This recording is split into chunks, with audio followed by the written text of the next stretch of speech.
Bienvenidos a la comunidad cristiana La Misión, un espacio para crecer juntos en la fe. Con ustedes, Jorge Lonzi. Hechos 17.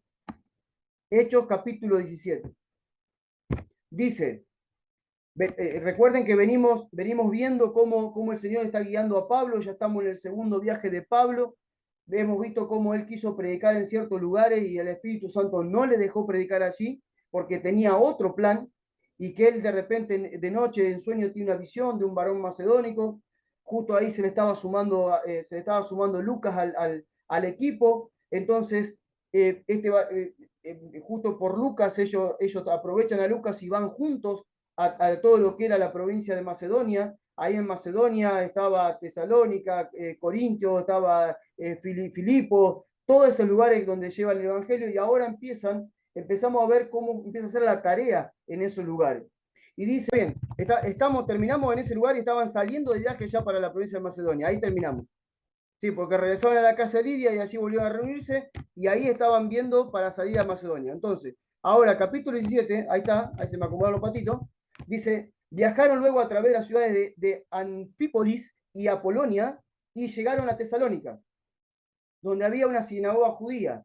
Como ya era de costumbre en Pablo, entró allí a predicar, y 3 días de reposo estuvo discutiendo con ellos acerca de la Escritura. O sea que fíjense que Pablo se metió en la sinagoga de los judíos y 3 días de reposo estuvo predicándole. O sea que durante 3 sábados seguidos Pablo insistió con ellos en predicarles, y dice que explicándoles que era necesario que el Mesías sufriera y que resucitara de los muertos, y que Jesús, a quien él predicaba, era el Mesías. O sea, había una pasión por Pablo de que los judíos creyeran que Jesús era el Mesías. Dice, varios de los judíos creyeron y se unieron a Pablo y Silas. También un gran número de griegos piadosos y muchas mujeres importantes de la ciudad. Pero los judíos, celosos, anduvieron incitando a individuos ociosos de la peor calaña. Se formó así una turba que se dirigió a casa de Jasón, pues querían llevar a Pablo y a Silas ante el consejo municipal para que los castigaran. O sea, siempre que el evangelio avanza, siempre que va a haber que alguien que se levante. Y muchas veces, como venimos viendo en todo lugar, siempre lo que se levantaban y lo que armaban todos los tumultos para que el evangelio no avanzara eran los religiosos de la época, ¿sí? Cada vez que vos estás por hacer algo guiado por el Espíritu, algún religioso va a salir a tu encuentro para hacerte sentir mal, para hablar mal de tu identidad, para decirte que estás equivocado, como nos dijeron nosotros alguna vez, que éramos guiados por un espíritu de engaño cuando volvimos a la isla, y tantas cosas que puede pasar. Y entonces dice que los que trastornan al mundo entero andan por la ciudad, gritaron. Y Jasón los tiene alojados en su casa. Jasón, perdón, los tiene alojados en su casa. Esos son los traidores, porque andan diciendo que el rey es Jesús y no el César. Fíjense, eran judíos, eran judíos. Y los tipos preferían decir que el César, que el rey romano era su rey y no Jesús. Fíjense lo que ciega la religión. Dice, los ciudadanos y las autoridades de la ciudad se sobresaltaron ante aquellas acusaciones, pero como Jasón y los demás pagaron una fianza, los pusieron en libertad. Fíjense que el Señor de alguna manera los empieza a cubrir, a guardar a Pablo y a Silas, poniendo gente de dinero alrededor de ellos para pagar una fianza para que no terminaran presos. Aquella misma noche los hermanos mandaron para Berea a Pablo y a Silas. En Berea, como de costumbre, se fueron a predicar a la sinagoga, y dale Pablo con la sinagoga. Los bereanos eran mucho más nobles que los tesalonicenses, y escucharon gustosos el mensaje. Todos los días examinaban las escrituras para comprobar si lo que Pablo y Silas decían era cierto.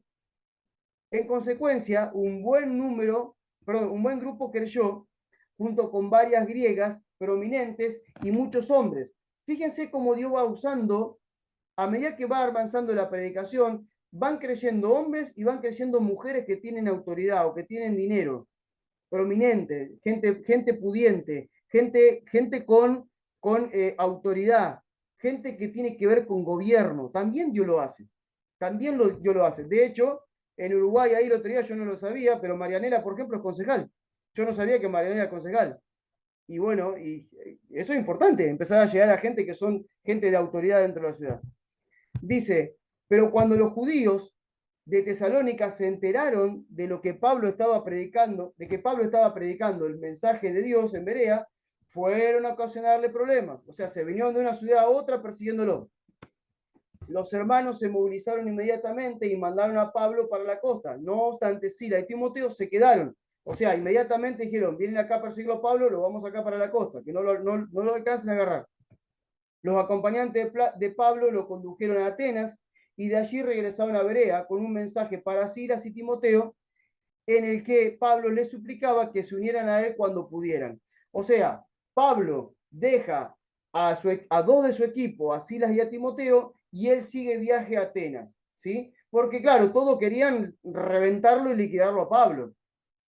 Todavía Silas y Timoteo no eran perseguidos, el que traía el mensaje era Pablo, entonces él deja a sus discípulos ahí para que a la vez sigan haciendo discípulos y él sigue viaje hacia otra ciudad donde no había sido predicado el Evangelio. Pero está llegando a Atenas.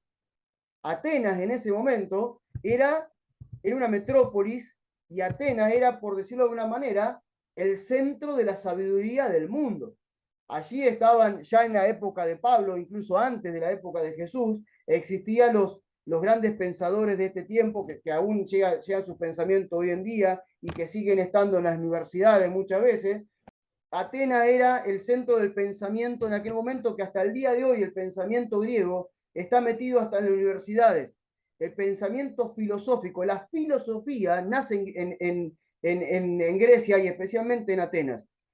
Hay pensadores que hoy, hasta el día de hoy se leen, Sócrates, ¿quién más? A ver, Aristóteles, todos los tóteles y los tótoles, eso que aparecen por todos lados, que son todos pensadores griegos, que no tenían nada que hacer y se rascaban el ombligo caminando por la playa del mar Egeo, y entonces decían, a ver, ¿qué podemos pensar hoy? Y ahí les salía algún pensamiento, y hasta el día de hoy nosotros agarramos esos pensamientos como muy sabios, pero en realidad es una sabiduría humana, terrenal y hasta diabólica. Entonces, ahí Pablo se mete en el centro del pensamiento. ¿Sí? ¿Saben ustedes hoy que el mundo occidental es gobernado por el pensamiento griego y por la cultura romana? De hecho, las leyes y todo lo que tiene que ver con las leyes y con la democracia, todo tiene toda una fuente romana y griega, todo tiene una fuente romana y griega. Por eso nuestros hijos cuando llegan a la universidad, algunos que son cristianos medio ahí, a medio pelo, enseguida dejan de creer en Cristo porque le meten tanta filosofía en la cabeza que los corren del lugar. Está lleno de filosofías. Por eso que Pablo se mete ahí en el mundo de la filosofía, en el mundo del pensamiento humano. Aristóteles, Sócrates, todo eso eran antes de Cristo. Eran gente que estaba antes de Cristo. Pablo le va a hablar a discípulos de ellos en este lugar. Yo los quiero poner en contexto histórico. Y dice, mientras los esperaba en Atenas, Pablo estaba sumamente molesto ante la gran cantidad de ídolos que veía por toda parte. Si ustedes van hoy a Grecia, van a encontrar estatuas de todo el mundo, de pensadores, de la cantidad de ídolos que tiene Grecia es tremendo. Y es más, si Pablo hoy se levantara la tumba, iría a matarlo a todos los griegos. Porque hasta hay estatuas de Pablo hoy en día en Grecia. Fíjense la idolatría de ese lugar. Y dice que él se enardece, se enoja por ver la cantidad de ídolos que había. Dice, por eso discutía la sinagoga con los judíos y los devotos gentiles, y también lo hacía diariamente en la plaza pública ante quienes estuvieran allí. En una ocasión se enfrentó a varios filósofos epicúreos y estoicos, ¿sí? Después vean, son dos corrientes de pensamiento, los epicúreos y estoicos son dos corrientes de pensamiento filosóficas. Entonces, él se enfrenta a ellos y dice, ¿qué quiere decir este hablador? Exclamaron algunos. Y cuando lo oyeron hablar acerca de Jesús y de la resurrección, otros decían, parece que habla de nuevos dioses.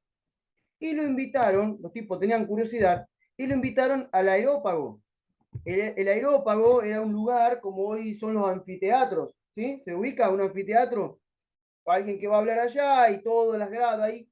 Entonces, bueno, lo citan a ese lugar y dice que eran los atenienses, a ver, estoy en el verso 19, y lo invitaron al Areópago, ven, cuéntanos acerca de esta nueva religión, le dijeron, porque has estado diciendo algunas cosas raras y quisiéramos entenderlas.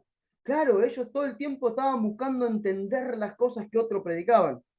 Y dice, era que los atenienses, al igual que los extranjeros que residían en Atenas, les gustaba matar el tiempo discutiendo cualquier idea nueva. Vieron que dice, vamos a tomar un cafecito y vamos a filosofar ahí en Buenos Aires, ¿no?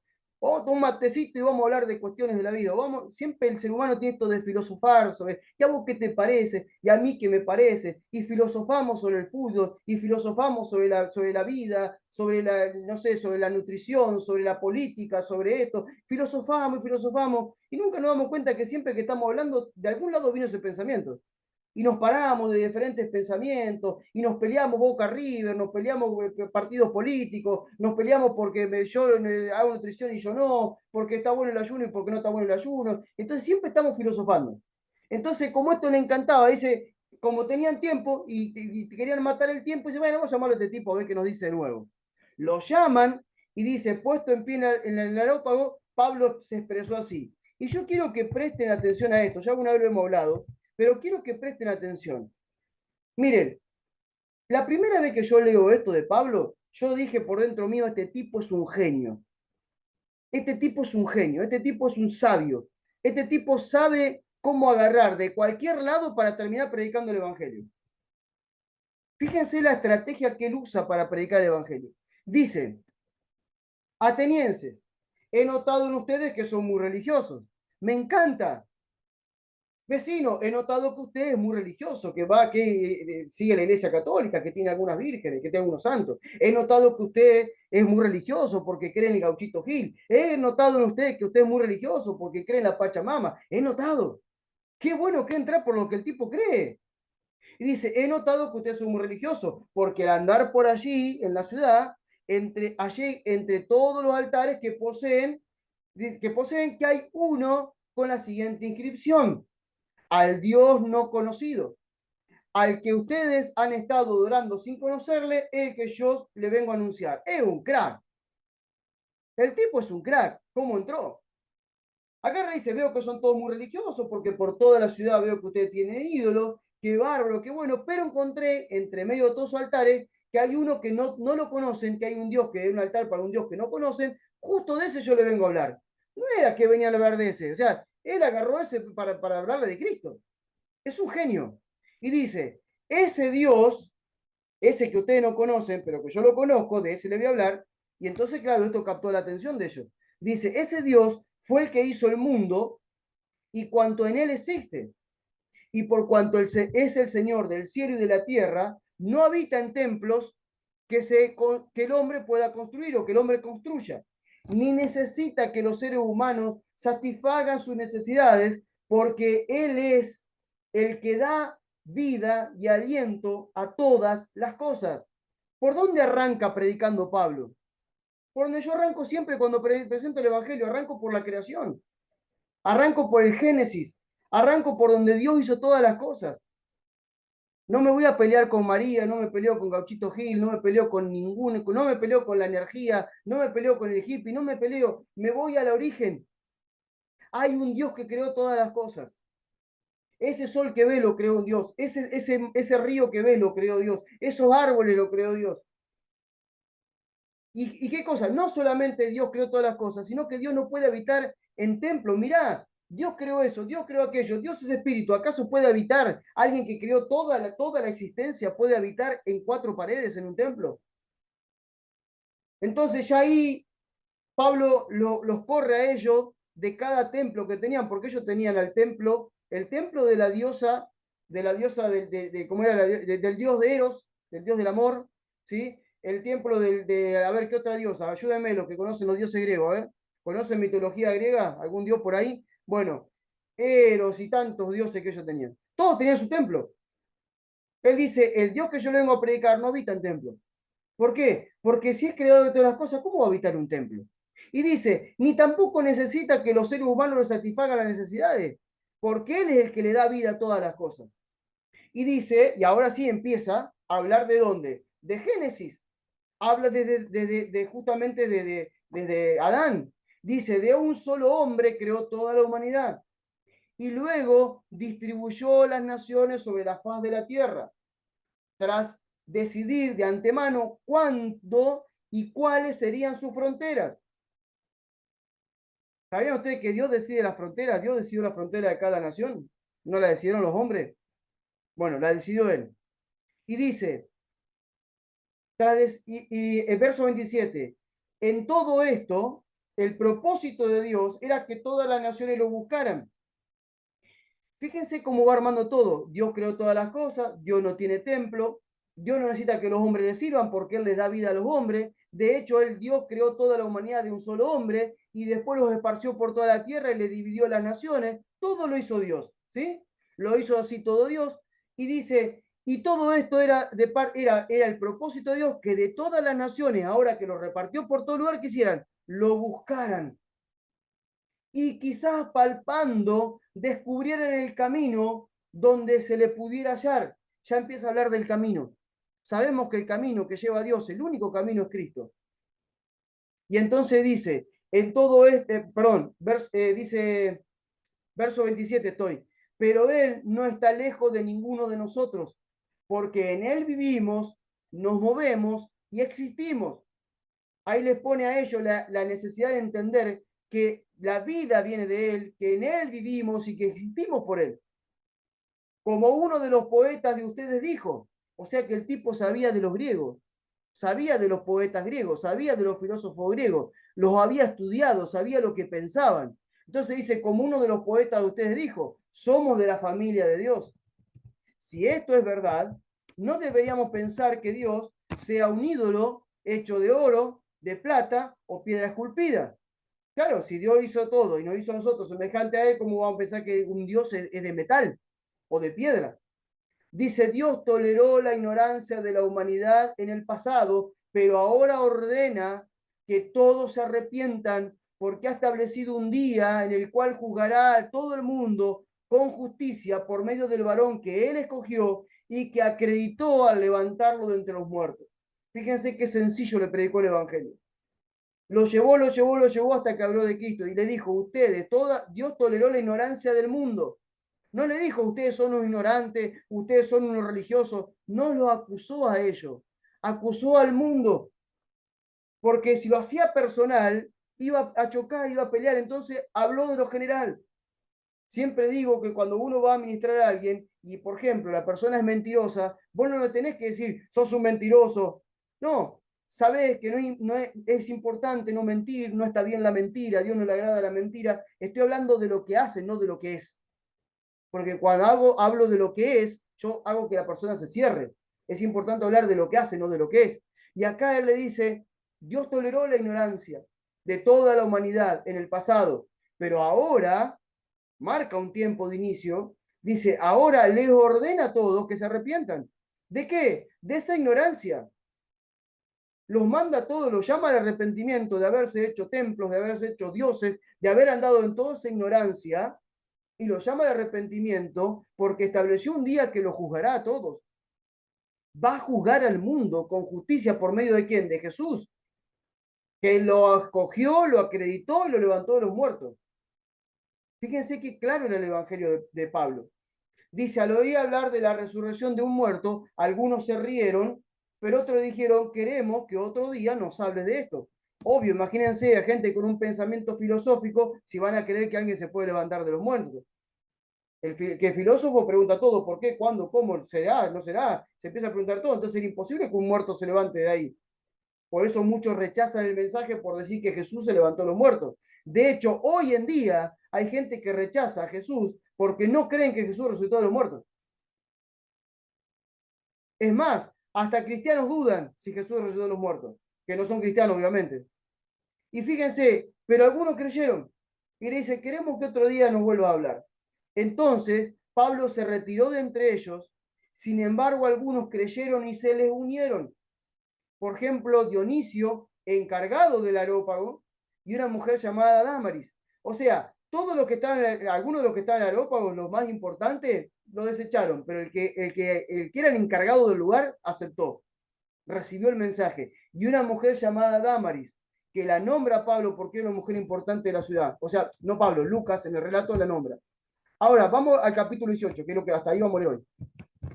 Dice, así salió Pablo de Atenas y fue a Corinto.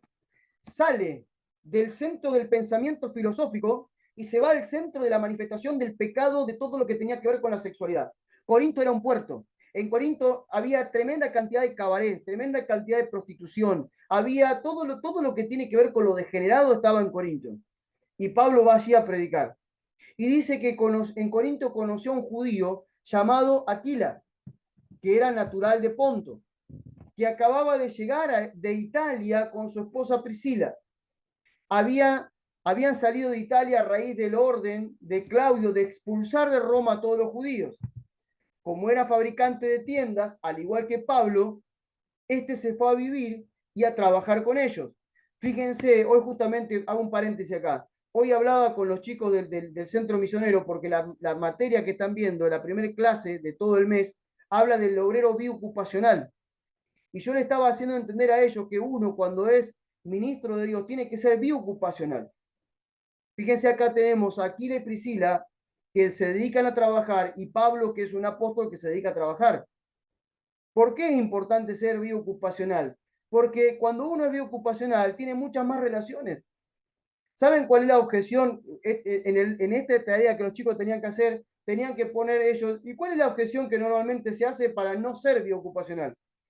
Y la objeción que siempre te hacen, te dicen, no, un ministro de Dios tiene que estar tiempo completo sirviéndole a Dios, ¿no? Y yo les decía, rompan ese mito, porque eso no es verdad. Es verdad para alguien que tiene un templo, que tiene instituciones, que tiene que estar los 7 días metido adentro del templo porque tiene actividad, actividad, actividad, actividad, actividad, y a veces ni siquiera tiene tanta actividad y se lo pasa en la casa leyendo la Biblia, tomando un mate con la mujer, viendo a ver qué va a predicar el domingo. Y eso le llama que tiene que estar tiempo completo. Pero yo, por ejemplo, estoy tiempo completo en mi servicio. Porque mientras estoy cortando cortina, estoy pensando en alguno de ustedes a ver qué consejo le puedo dar. Mientras estoy cortando cortina, estoy pensando en alguno de ustedes que no se comunica, quiero saber cómo están. Mientras estoy cortando cortina, estoy viendo cómo va el viaje a Uganda, el viaje a Uruguay o el viaje O sea, estamos tiempo completo. Servimos a Dios tiempo completo. Por eso es que es importante ser biocupacional. Y acá, el apóstol más importante de toda la historia nos demuestra que esto es así. Y dice, verso 4, dice, y todos los sábados, o sea, Pablo se fue a vivir con Aquila y Priscila y trabajaba con ellos en hacer tiendas. Y dice, y todos los sábados Pablo discutía en la sinagoga tratando de convencer a los judíos y a griegos. Después que Sila y Timoteo llegaron de Macedonia, se dedicó por entero a predicar la palabra y a testificar entre los judíos que Jesús era el Mesías. Pero como los judíos se le enfrentaron y blasfemaron, se sacudió la ropa y dijo, que la sangre caiga sobre las cabezas de ustedes, perdón, que su sangre caiga sobre la cabeza de ustedes, yo he cumplido con mi deber, de manera que ahora en adelante me iré a predicar a los gentiles. Al fin le cayó la ficha a Pablo. Fíjense que si a Pablo le llevó un viaje y medio misionero que le cayera la ficha, ¿cuánto más nosotros nos lleva muchas veces que nos caiga la ficha? Dios lo llevó a los gentiles y Pablo insistía con los judíos. Es como yo a veces digo, hermano, dejemos de publicar cosas para la iglesia que hoy está cerrada en su mente y no quiere salir de las 4 paredes. No publiquemos más para ellos, publiquemos para los que no son cristianos. No pierdas el tiempo hablando con gente que se congrega en algún otro lugar. No hables con ellos. No, o sea, habla con ellos, cómo está el día, qué lindo todo, pero no intentes convencerlos. No intentes sacar gente de otra congregación, no lo intentes. Hablarle a los que no son cristianos, o hablarle a aquellos que son cristianos pero que se aburrieron del sistema y ya no están allí, a ellos sí hablarle. Pero no pierdas tiempo, Pablo le llevó un viaje y medio, le llevó azote, le llevó pedreada, le llevó cárcel, hasta que se dio cuenta. Y dice, al fin se da cuenta, dice, de ahora en adelante me iré a predicar a los gentiles, chau, no le predico más a los judíos. Dice, después se fue a casa de Ticio Justo, gentil que adoraba a Dios y que vivía al lado de la sinagoga. O sea, salió de la sinagoga y se fue a la casa de al lado. Es como si vos fuiste a un templo a predicar, no te escuchó y te fuiste al vecino. Te metiste en la casa del vecino. Una cosa así hizo Pablo. Crispo, el principal de la sinagoga, creyó en el Señor y se bautizó. O sea que todavía tenemos esperanza. Todavía tenemos esperanza que alguno salga de ahí. Dice, lo mismo hicieron todos los de su familia y muchos otros en Corintios. O sea, la predicación de Pablo estaba llevando su fruto. Una noche se le apareció a Pablo el Señor en visión y le dijo esto, no temas, le dijo, habla y no calles, nadie podrá hacerte daño, porque yo estoy a tu lado. En esta ciudad hay un buen grupo de personas que me pertenecen, me encanta esta expresión. Acá hay gente, Pablo, que vos todavía no encontraste, que tenés que seguir predicando porque me pertenecen. ¿Saben cuánta gente hay en tu ciudad que le pertenecen a Cristo, pero todavía no llegan a Él porque no le predicamos? Seguí predicando porque hay gente que le pertenece a Cristo. En cada lugar donde nosotros estamos hay gente que le pertenece a Cristo, que Él ya los marcó. Pero fíjense, ¿cuál es el mensaje de Jesús a Pablo? Pablo está en una ciudad más peligrosa que todas las que había estado antes. No por los religiosos solamente, sino por causa del pecado. En Corintio había contrabando, era un puerto, había contrabando, había prostitución, había gente que eran tremendamente mafiosos. Se ve que en algún momento Pablo ha tenido miedo, por eso sale el mensaje del Señor. No temas, habla, no calles. Si el Señor le dice esto a Pablo es porque dentro de Pablo había cierto temor. Si no, no le diría eso. Y dice, nadie te podrá hacer daño. Habla tranquilo, Pablo, porque nadie va a poner la mano encima tuyo porque yo estoy con vos en este lugar. Es la ciudad peligrosa, la ciudad está cerrada. Como hoy en día dice, no, ¿saben qué, pastor? Acá esta ciudad está encerrada al Evangelio. La gente acá no quiere creer. ¿Y quién somos nosotros para decir que eso va a pasar o no va a pasar? Si el Señor hace así y cambia cualquier persona. ¿O acaso nosotros desestimamos el poder de Dios para que una persona se convierta? ¿O acaso nosotros creemos que por causa de nuestra predicación elocuente o por lo carismático que seamos o por el oído que tengamos para escuchar a alguien, esa persona se va a convertir? La gente se convierte porque Dios ya la marcó. Por eso nosotros tenemos que predicar y no callar. Y él le dice, nadie te hará daño. En esta ciudad hay un buen grupo de personas que me pertenecen. Tendríamos que estar cada uno en la ciudad donde estamos orando diciendo, Señor, acá donde estamos, ¿dónde están los que te pertenecen? Guíanos a los que, a los que nos pertenecen, Señor, a los que te pertenecen, para que le prediquemos el Evangelio. Dice Pablo, pues se quedó así otro año y medio, un año y medio se quedó, enseñando la palabra de Dios. Fíjense cómo era Pablo. Pablo en Antioquía se quedó casi 3 años. Después en Efesios, cuando lleguemos, se quedó 2 años más. Acá en Corintios se quedó 2 años y medio, un año y medio, perdón. Dice, cuando Galión tomó posesión como gobernador de Acaya, estoy en el verso 12, los judíos conspiraron contra Pablo y lo llevaron a juicio ante el gobernador. Lo acusaron de andar persuadiendo a la gente de adorar a Dios en maneras contrarias a las leyes. Ay, cómo me siento tan identificado con esto. Ahí anda ese pastor argentino en Carmelo, que como esto que no hay que congregarse en templo, como esto que se juntan en una casa, como esto que no van a tener un pastor, por ahí van a pastorear ustedes mismos a la gente. ¿Cómo es esta herejía que está trayendo este hombre allá de Argentina? ¿Qué es lo que está trayendo este loco? Seguro que están ya diciendo eso de mí. Es más, lo dijeron antes cuando vivimos allá, imagínense ahora. Había unos pastores ahí que por lo menos eso eran rescatables y nos hablaban, ya no nos hablan más. Hace tiempo que nos preguntan cómo estamos. 7 veces fuimos ya a la ciudad y nunca nos invitaron a visitarlo. Antes cuando nos íbamos decían, pasen por Carmelo, visiten, no, ahora que vamos ya no nos quieren ver. ¿Por qué? Porque van a decir que andamos persuadiendo a la gente de adorar a Dios de una manera diferente a lo que la ley evangélica dice. La ley evangélica te dice, métete en el templo, hagas el culto, lleva el diezmo, la primicia, hablate un poco en lengua y después vuelve a tu casa y sé la misma persona que eras antes de creer que eras cristiano. O sea, hace todo, vivía en pecado, tenía un carácter podrido, separate de tu mujer, mantener los vicios que tenés, hacer lo que quieras con tal de que vengas al templo. Un evangelio totalmente light. No digo que el 100% sean así, pero el 80 y pico son. Ahora, cuando aparece algo con alguien con algo contrario, ¿qué van a decir? Que van a tratar de persuadir a otros de que vos estás loco. ¿Sí o no? A los que ya arrancaron, ¿no les pasa eso? Vero, Germán, por ejemplo. Siempre habla alguien mal de vos. ¿Qué hacen estos locos riéndose en una casa? ¿Cómo es esa historia? No, la iglesia se cuenta en templo, hermano. ¿Qué les pasa? No. ¿Cómo? Cuando Pablo empezaba a hablar, Galión le dijo a los judíos, escúcheme judíos, si este individuo hubiera cometido algún delito, no me vería obligado a atender este caso. Pero como se trata de cuestiones de palabras y de nombres y de sus leyes, arréglensela a ustedes y a mí no me interesa. O sea, el tipo se lo sacó de encima. Dijo, váyanse ustedes con su religión a pelear a otro lado. Dice, y los echó del juzgado. Entonces unos griegos se apoderaron de Sóstenes, el jefe de la sinagoga, y lo golpearon frente al juzgado. Y a Galión no le importó que lo hicieran. Como decían, mátense entre ustedes, ¿qué me importa a mí? Pablo permaneció en la ciudad muchos días más y luego se despidió de los hermanos para zarpar hacia las costas de Siria, en compañía de Priscila y Aquila. O sea, Pablo está pegando la vuelta, ¿sí? Acaba de llegar hasta el extremo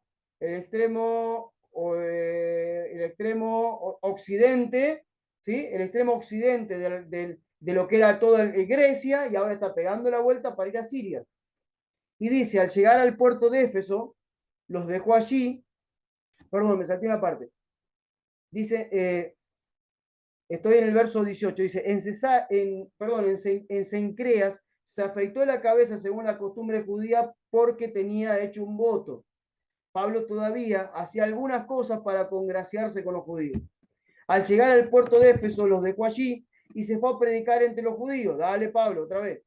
Esto le pidieron que se quedara unos días más, pero como no podía, les dijo, tengo que estar en Jerusalén durante la fiesta, pero les prometo que voy a volver a Efesio algún día, si Dios me lo permite.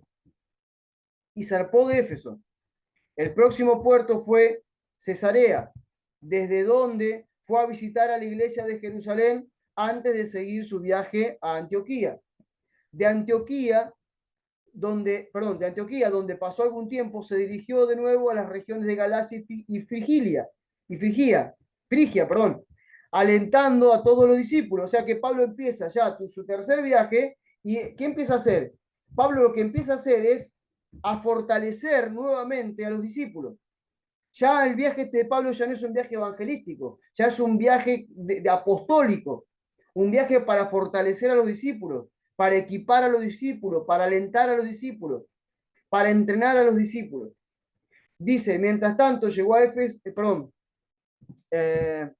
mientras tanto llegó a Éfeso, procedente de Alejandría, un judío llamado Apolos, hombre elocuente y poderoso en las escrituras. Alguien le había hablado del camino del Señor y como era muy fervoroso, hablaba y enseñaba acerca de Jesús, aunque conocía solo el bautismo de Juan.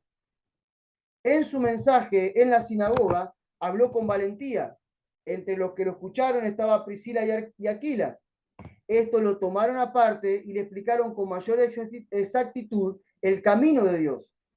Ahora voy a hablar sobre eso. Y ya leeré un último párrafo y terminamos. Cuando Apolo quiso ir a Acaya, los hermanos lo animaron y le escribieron a los discípulos pidiéndole que le dieran la bienvenida.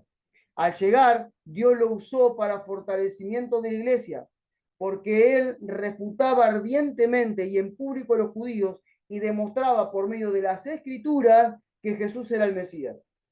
Quiero hablar de Apolos en esta última parte. Quiero hablar de esa gente que hoy en día, por ejemplo, predica con fuerza, conoce las escrituras, son muy elocuentes en el mensaje, nada los para, son fervientes, van al frente, pero todavía tiene un evangelio que no está muy claro. Esto le pasaba a Apolo. Apolo dice que él escucha de Jesús y por las escrituras él empieza a tratar de saber de ese Mesías, y entonces cuando llega intenta convencer a los judíos del evangelio de Jesús, pero él todavía no lo conocía completo el evangelio. Todavía alguna cosa había escuchado, pero no tenía claro todo el mensaje. Entonces, ¿qué pasa? Lo escuchan predicar Aquila y Priscila, lo llevan aparte, y entonces dice, hay otra versión que dice, bueno, en esta lo dice también, dice, lo tomaron aparte y le explicaron con mayor exactitud el camino de Dios. Y en esto me quiero demorar, en esto me quiero detener un segundo acá. ¿Cuán exactos somos nosotros en el mensaje de Cristo? ¿Cuán exactos somos a la hora de evangelizar? ¿Cuán exactos somos nosotros a la hora de presentar el evangelio? ¿Cuán exactos somos nosotros a la hora de discipular a alguien? ¿Cuán exactos somos nosotros a la hora de entender cómo Dios nos lleva a ese diseño original y qué tiene que ver con ese diseño original? ¿Somos exactos en esto? Si no lo somos, por favor, sigamos avanzando en todo lo que estamos aprendiendo. Porque todo lo que estamos haciendo, específicamente yo como maestro, es llevarlos a ustedes a tener un evangelio cada vez más exacto, más preciso, para que no nos vayamos por la rama a la hora de evangelizar, para que no nos vayamos por la rama a la hora de discipular, para que no hagamos cualquier cosa a la hora de empezar a formar las comunidades, para saber qué tenemos que hacer, para entender la importancia de ir a las casas. Por eso es que nosotros tratamos y volvemos, insistimos, para que este evangelio que todos creemos y que ustedes ya lo están predicando con fervor y sé que son conocedores de la Escritura, la mayoría de ustedes, lo hagamos con exactitud. Porque cuando lo hacemos con exactitud, la obra avanza más rápidamente. Por eso que pidámosle al Señor, Señor, yo quiero ser exacto en el Evangelio que he creído y que predico. Quiero exactitud. No quiero hablar cosas que no estoy totalmente seguro. Quiero estar seguro con lo que digo. Y que lo que estoy seguro que digo tenga que ver con lo que vos decís, no lo que me parece a mí. Por eso es importante esto de apartarnos a tener este Zoom.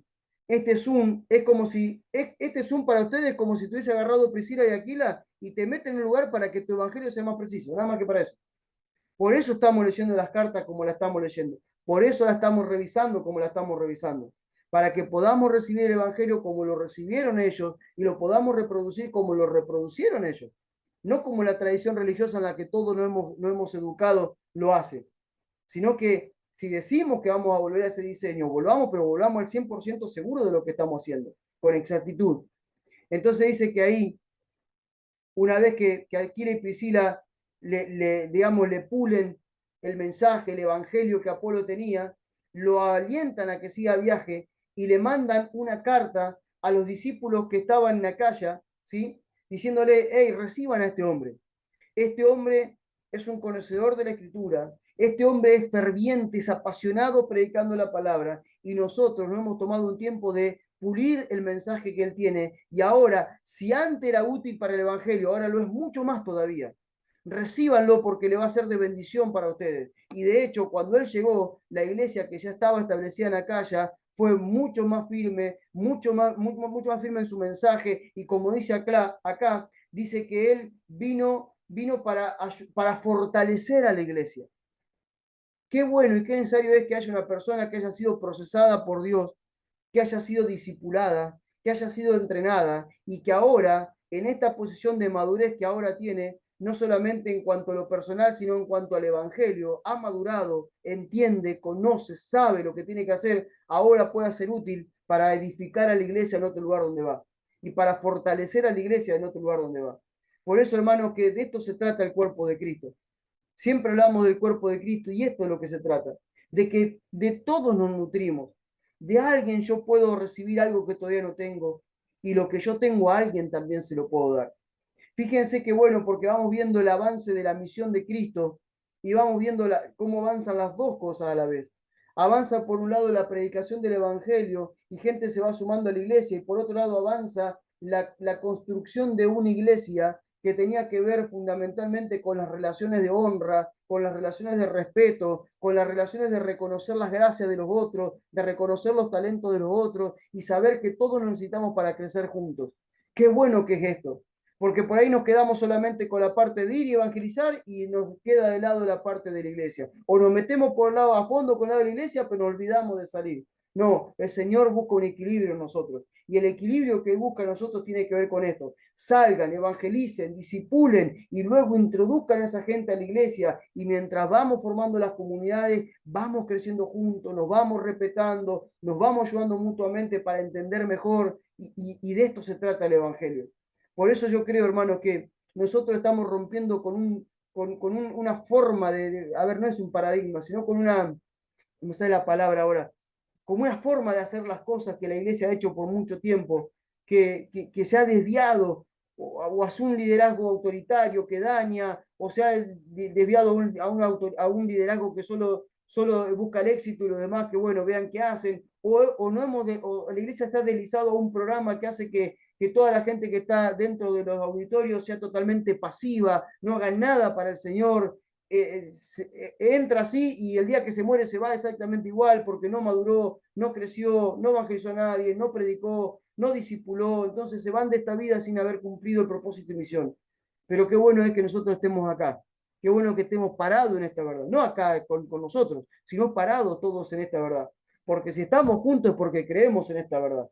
Y ahora todos nosotros que ya venimos un tiempo andando, tenemos que ayudar a los que se van sumando. Tenemos que ayudar allí en Uruguay a Ana que le cuesta, tenemos que ayudarla a Marianela que se está sumando, le tendremos que ayudar a Mónica y a su esposo. Vaya a saber si esta mujer que Eri le fue a llevar ropa el otro día también se nos sume, porque una persona que, si bien es católica, tiene una fe tremenda y a veces tiene hasta actitudes cristianas. qué sé yo, hay que ayudar, por ejemplo, a Juan y a Alejandra, que hace poquito se sumaron, y así a cada uno que se vaya sumando, ayudémosle a crecer, ayudémosle a que todos podamos crecer en esta verdad, ¿sí? Por eso siempre yo les insisto, relaciónense entre ustedes también.